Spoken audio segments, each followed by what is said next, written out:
tu ne gagnes pas encore d'argent, ce n'est pas parce que tu n'es pas motivé, ni parce que l'Afrique est pauvre. C'est probablement parce que tu es sur un marché qui est nul. Et je sais que ça pique, mais je préfère te choquer aujourd'hui que te laisser perdre 3 ans sur une idée qui ne t'apportera jamais un centime. Le business, ce n'est pas la motivation. Le business, c'est une équation simple. Douleur forte, plus volume, plus conscience du problème, plus capacité d'achat. Si l'un de ces 4 éléments manque, ton produit ne vendra jamais. Peu importe ton talent, ton charisme ou tes publicités. Si tu veux vraiment réussir dans l'industrie, tu dois arrêter de jouer avec la roulette des idées. Apprends à choisir une vraie niche. Parce que toutes les niches du monde sont rentables, mais pas toutes de la même manière. Tu vois, c'est exactement ça la vérité qu'on oublie souvent. Le problème n'est pas que les gens ne veulent pas acheter. Le problème, c'est que parfois leur douleur est trop vague, trop légère ou mal exprimée. Et tant que tu ne sais pas reconnaître une douleur qui brûle vraiment, tu peux créer le plus beau produit du monde. Personne ne bougera. Personne ne viendra te l'acheter. Et tu ne pourras pas réellement vendre comme cela se doit. C'est pour ça que pour commencer d'ailleurs, on va aller droit au but du sujet. Comprendre ce qu'on appelle une douleur forte. Parce que sans une douleur forte, il n'y a pas de marché. Et sans marché, ton produit reste invisible. Le vrai blocage, ce n'est pas que les gens ne veulent pas acheter. C'est que leur douleur n'est pas assez claire ou assez intense pour les pousser à agir. Et ça, c'est la base de tout business. Sans douleur forte, il n'y a pas de marché. Et sans marché, même le meilleur produit reste invisible. Alors, posons-nous la vraie question. Qu'est-ce qu'une douleur forte et comment la reconnaître dans ton environnement? Tu sais pourquoi la majorité des gens se perdent dans des projets qui ne décollent jamais? C'est parce qu'ils confondent intérêt et douleur. Un intérêt, c'est quand tu dis « Ah ouais, ce serait cool d'avoir ça ». Une douleur, c'est quand tu dis « Si je ne règle pas ce problème, ma vie serait compliquée, je perds du temps, de l'argent ou peut-être même de la dignité. » Et crois-moi, c'est seulement quand tu touches une douleur que les gens sautent leur argent. Regarde autour de toi. En Afrique, on est entouré de douleurs réelles. Pas juste de confort à améliorer. Non, quand je prends l'exemple de la niche de la santé par exemple, combien de personnes souffrent de malnutrition, de diabète ou d'hypertension sans même savoir quoi manger au quotidien. Un simple produit digital qui explique comment composer un repas équilibré avec ce qu'on trouve dans un marché local, c'est une douleur énorme que tu soulages. Tu ne parles pas de luxe, tu touches directement à la santé, donc à la suivi. Et des professionnels de santé pourront se pencher sur le sujet et créer pas mal de produits digitaux en rapport donc avec cette thématique et pouvoir parallèlement sauver énormément de vies et donc résoudre ce problème de douleur. Je vais plus loin, touchant d'autres secteurs comme l'éducation. Dans des villes entières, des étudiants n'ont pas de soutien scolaire accessible. Un guide digital qui montre comment réviser efficacement avec un peu de moyens ou une série de vidéos qui simplifient les matières scientifiques complexes, ça répond à une douleur violente. L'échec scolaire qui brise des carrières avant même qu'elles ne commencent. C'est un exemple. Et même pour aller plus loin, en prenant par exemple le domaine de la mobilité, l'emploi, je dis n'importe quoi, un jeune qui ne sait pas rédiger un CV ou préparer un entretien en Afrique francophone est bloqué. Ce n'est pas un petit souci, c'est une douleur qui ferme des portes, qui détruit des rêves. Un produit digital qui lui donne un modèle de CV adapté aux standards internationaux ou qui lui simule des questions d'entretien, c'est un soulagement immédiat. En vrai, ce que je veux que tu comprennes ici, c'est que la douleur n'a rien à voir avec ce qui est tendance. Non, absolument pas. C'est ce qui pèse sur la vie des gens chaque jour, ce qu'ils ressentent comme un blocage concret. Et toi, si tu veux créer un produit digital qui vend, tu dois devenir un détecteur de douleur. Pas en te demandant qu'est-ce que je trouve intéressant, mais plutôt qu'est-ce qui fait mal aux gens autour de moi au point qu'ils veulent une solution maintenant. Mais attention, il y a une nuance. Parce qu'en Afrique, tu peux avoir identifié une douleur très forte, mais si elle ne concerne que 200 personnes dans ta ville, ton business restera petit. C'est là que le deuxième critère devient essentiel, le volume. Un business digital solide, ce n'est pas seulement une douleur claire, c'est une douleur répétée à grande échelle. Et en Afrique, certaines douleurs sont si massives qu'elles touchent des millions de personnes sans exception. Quand tu prends un domaine comme l'alimentation, la douleur ce n'est pas « je veux manger healthy » comme à Los Angeles. C'est beaucoup plus simple et beaucoup plus massif. Comment préparer des repas nourrissants, rapides et pas chers avec ce qu'on trouve au marché local. Des millions de familles africaines se posent cette question chaque soir. Beaucoup de parents sont stressés à cause du système scolaire. La douleur, c'est mon enfant n'arrive pas à suivre les cours et je n'ai pas les moyens de payer des répétiteurs chaque semaine. Le produit digital qui propose des fiches simplifiées, des résumés audio en français ou en langue locale pour des examens peut toucher des centaines de milliers d'élèves et de parents. Toujours dans le sens de l'éducation, mais en touchant par exemple l'emploi et la jeunesse. Chaque année, des milliers de jeunes finissent leurs études sans travail. La douleur, c'est je suis diplômé mais je n'ai aucune compétence directement monétisable. Un kit digital, comment lancer ton premier service freelance avec ton téléphone ou 10 microservices que tu veux vendre en ligne dès maintenant touche une masse énorme de jeunes parce que ce problème est universel dans nos villes. Et ça, il faut vraiment le comprendre, savoir comment l'adapter. Et pour ça, il faut vraiment avoir suivi un process freelance quand même qui est connu du succès pour pouvoir aussi derrière savoir comment renvoyer l'ascenseur dans ce domaine aux autres. Quand tu prends un domaine comme la santé et le bien-être, j'aime bien ce secteur d'ailleurs, le stress, les maux de dos, l'hypertension, ce sont des douleurs de masse aussi. Un programme digital de 15 minutes par jour pour soulager le dos avec des exercices simples sans matériel peut cibler tous ceux qui passent leur journée assis ou debout dans les bureaux, les boutiques ou même les taxis-motos. Je pense que là tu vois le principe, une douleur claire mais partagée par beaucoup de monde. C'est ça qui transforme ton idée en véritable business. Mais attention, tu peux avoir une douleur énorme ressentie par des millions de personnes si ces gens ne savent pas qu'ils ont un problème ou s'ils n'ont pas encore pris conscience qu'il existe une solution. Ton produit restera invisible malgré le volume. Et c'est là que la plupart des jeunes qui se lancent dans l'industrie se bloquent parce qu'ils n'arrivent vraiment pas à vendre. C'est là qu'entre en jeu le troisième critère, la conscience du problème. Suivez très attentivement.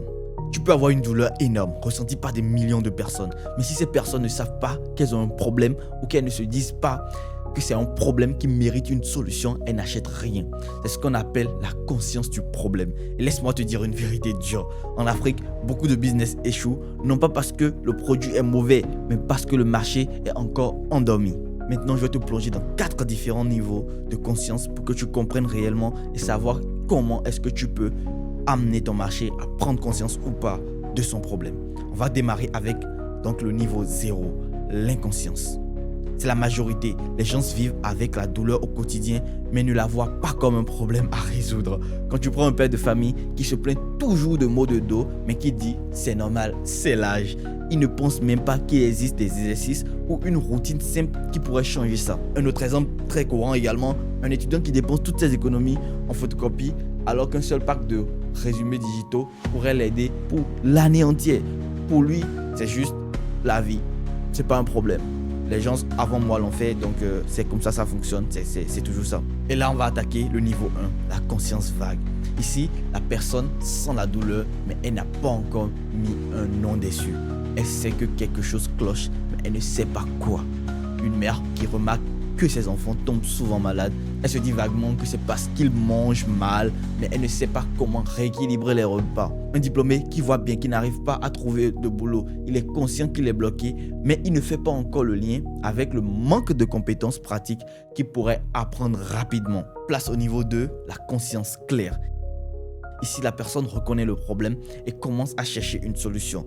C'est ce moment que tu dois cibler parce que c'est là qu'elle est prête à acheter. Quand tu prends un élève de terminale qui dit « j'ai des difficultés en maths et si je ne me rattrape pas, je vais rater le bac », là, il sait clairement quel est son problème et il cherche activement des résumés, des cours ou un répétiteur.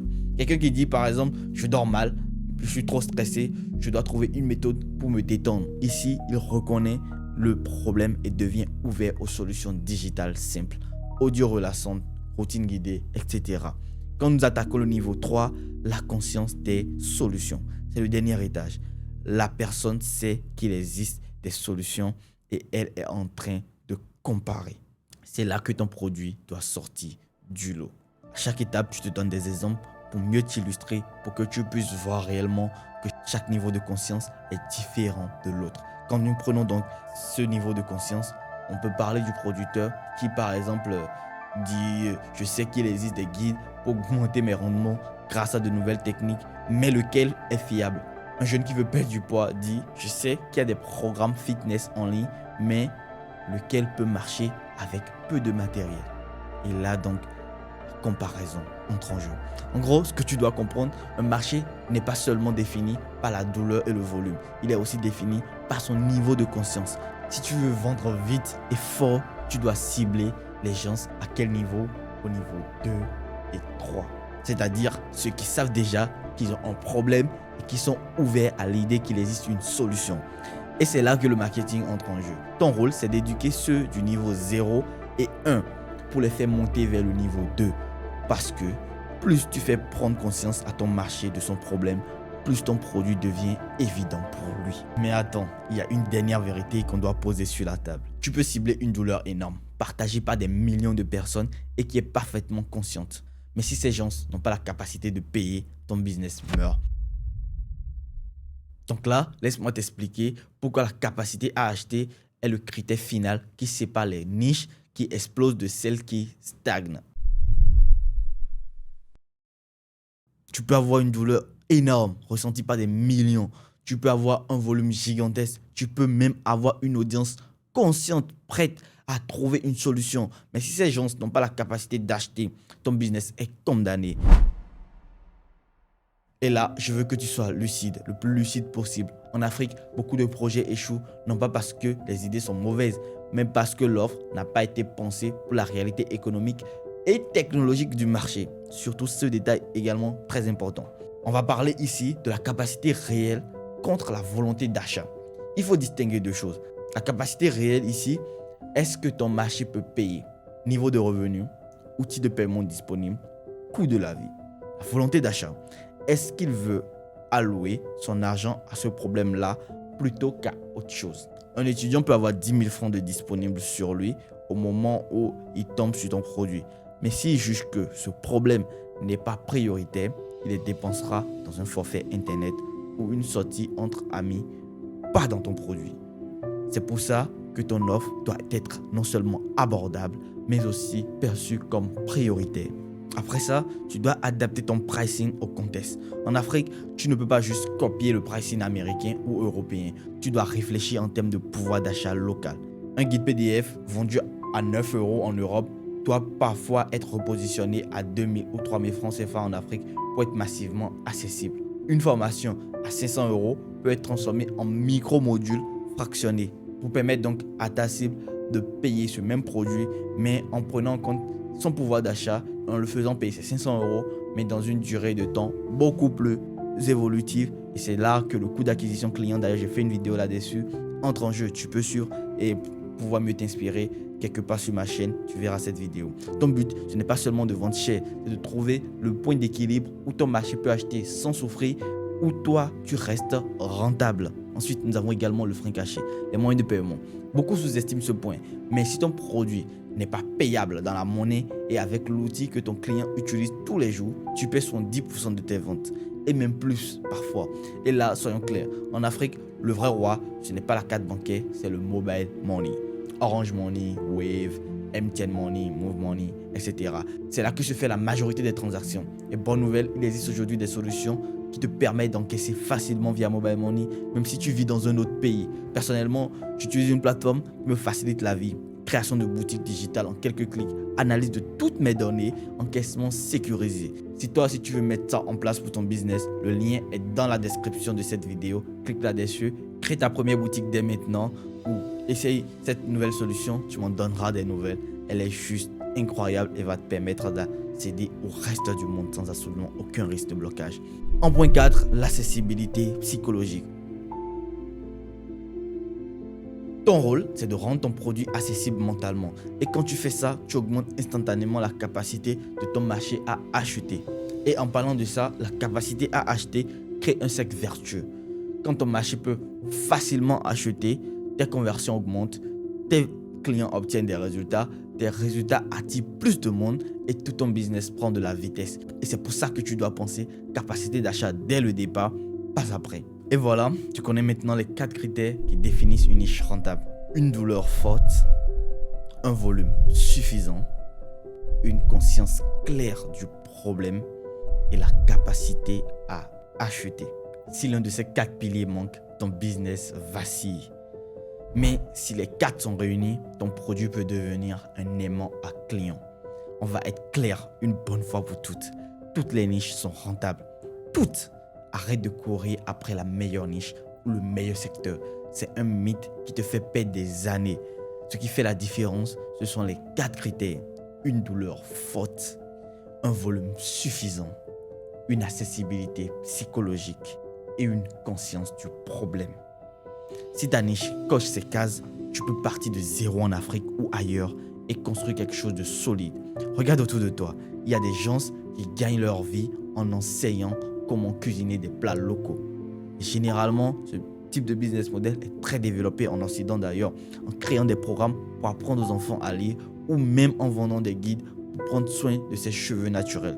Rien à voir avec le make money forcément, et pourtant ça cartonne. Pourquoi ? Parce que ces niches respectent ces 4 règles et c'est tout ce qui compte. Donc retiens bien, ton marché n'est pas nul, c'est juste que tu n'as pas encore posé ton produit sur la bonne équation. Et le jour où tu le fais, tu n'as plus besoin de courir derrière la motivation, c'est ton marché qui l'alimente. Et c'est là que l'industrie devient encore beaucoup plus intéressante. Alors là, petit rappel, si tu souhaites te lancer dès maintenant, créer ta boutique de produits digitaux gratuitement, encaissés partout dans le monde, même en Afrique, analyser des données et bâtir une offre qui cartonne, clique sur le premier lien dans la description, c'est totalement gratuit, c'est l'outil que j'utilise chaque jour pour piloter mon business et ça va te faciliter la vie. Et si tu veux que je t'accompagne personnellement, construis ton produit, choisis ta niche, le scaler, clique sur le deuxième lien WhatsApp dans la description, tu tomberas directement sur moi ou un membre de mon équipe et on verra ensemble comment t'accompagner. Et si tu as aimé cette vidéo, surtout n'hésite pas à me dire en commentaire ce que tu as le plus apprécié, que penses-tu de ce format, ça me fera vraiment plaisir de te lire et ensuite mieux affiner donc tout ce que je partage avec toi sur cette chaîne pour qu'ensemble on aille chercher encore des résultats hors du commun. Ça fait plaisir de t'avoir chaque jour sur cette chaîne. Gros big up à toi, prends le soin de liker, de commenter et surtout n'oublie pas de t'abonner et partager cette vidéo avec un proche que cela pourrait aider. Ensemble on grandit plus vite. Gros big up à toi, à la prochaine.